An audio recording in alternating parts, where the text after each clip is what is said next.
So hello everyone, welcome back to my channel. In today's video, I'll be telling you how to restart studies after failure in CA intermediate examinations. So मैं start करती हूँ अपने खुद के experience से. So November 2022 was my first attempt for CA intermediate in which I flunked both groups. Then in May 2023 I cleared group 1 and in November 2023 I cleared group 2. सो मैं अपनी खुद की स्ट्रैटेजीज़ बताती हूँ कि रिज़ल्ट के बाद मैंने किस तरीके से अपनी पढ़ाई शुरू करी और कैसे चीज़ें डिसाइड करी। तो मेरा फर्स्ट स्टेप ये था कि मैंने अपनी आरटीआई से सारी सब्जेक्ट्स की कॉपी मंगवा ली।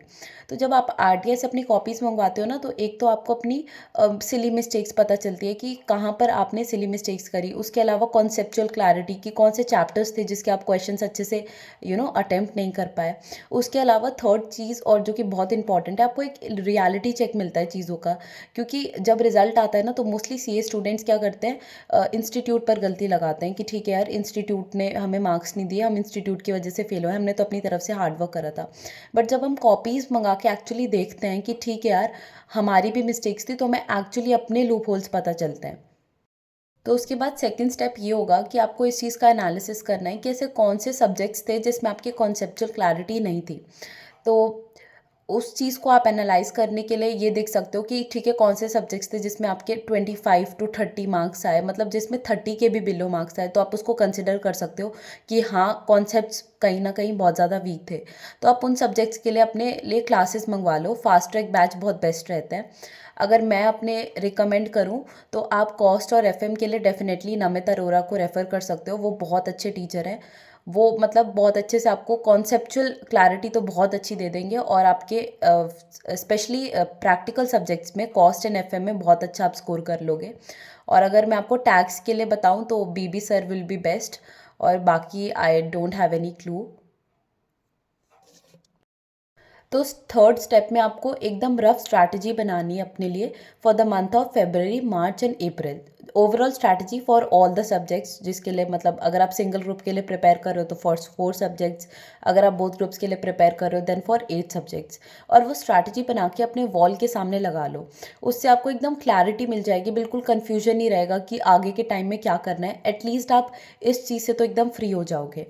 जैसे अगर मैं आपको रफ एस्टिमेट दूं तो अपने पास अभी 87 डेज बचे हैं आज से, जिसमें से आप मोस्ट प्रोबेबली 22 डेज लास्ट के, दैट इज़ अप्रैल के मंथ में अपने टेस्ट के लिए प्रिपेयर करोगे, टेस्ट सीरीज लिखोगे। और बाकी 6 to 7 डेज़ मान लो आप अपने फर्स्ट जो पेपर होगा आपका, आप उसके लिए प्रिपेयर करोगे। तो अपने पास रफली देखे जाएँ तो 60 डेज़ बचे हैं। और 60 डेज़ अगर टोटल अपने पास बचे हैं तो पर सब्जेक्ट के लिए 15 डेज़ बचे हैं। अब 15 डेज़ में भी अपने पास ऐसा कोई हार्ड एंड फास्ट रूल नहीं है कि आपको 15 डेज़ पर सब्जेक्ट डिवोट करना है। No, it will depend upon the priority. अगर आपको कोई ऐसा सब्जेक्ट है जिसमें आपने फास्ट ट्रैक लिया है, जिसमें आपके कॉन्सेप्ट्स वीक हैं, तो आपको उस सब्जेक्ट में 20 डेज़ तक एक्सटेंड कर देना चाहिए। और अगर कोई ऐसा सब्जेक्ट है जिसमें आपके क्लोज टू एग्जाम्शन मार्क्स आए हैं, तो आप उसमें 10 या फिर 8 to 10 डेज़ के अंदर ही वो सब्जेक्ट कंप्लीट कर सकते हैं। और मेरे अकॉर्डिंग तो आपको पर एक सब्जेक्ट को मतलब एक बार एक सब्जेक्ट को कंप्लीट करना चाहिए और फिर दूसरे पर मूव ऑन करना चाहिए। इससे क्या होता है, हमें चीज़ों की क्लैरिटी मिलती चलती है और हम मतलब थोड़ा स्ट्रेस फ्री होते चलते हैं कि ठीक है, ये सब्जेक्ट एकदम क्लियर हो गया, इसको साइड करते हैं, फिर दूसरा इसको साइड करते हैं। और बाकी अप्रैल में आपको अपने टेस्ट सीरीज़ के लिए डिवोट करना चाहिए। टेस्ट सीरीज़ आपको किस तरीके से देनी है कि आप ऐसे कर सकते हो कि 5 डेज़ एक सब्जेक्ट का अच्छे से पढ़ लिया, दिन रात पूरा ही उसको पढ़ना है अच्छे से। फिर आप 6th डे उसका टेस्ट दे दो। टेस्ट भी कैसे देना है, 2 to 5 आप प्रॉपर सिटिंग दो, स्टॉप वॉच वगैरह लगा के। देन आप 5 to 7 थोड़ा रेस्ट कर सकते हो, थोड़ा आसपास घूम लो, थोड़ा अपना माइंड फ्रेश कर लो। Then 7 to 10 second mock test दो। और इसी तरीके से आपको ये कंटिन्यू करना है अपने ऑल द 4 पेपर्स के लिए। और फर्स्ट पेपर की भी बहुत अच्छे से प्रिपरेशन करो, क्योंकि फर्स्ट पेपर ही कॉन्फिडेंस सेट करता है हमारा रेस्ट ऑफ द पेपर्स के लिए। उस वो पेपर जाना तो बहुत ही ज़्यादा इम्पॉर्टेंट है। अच्छा, so that's all for today's video.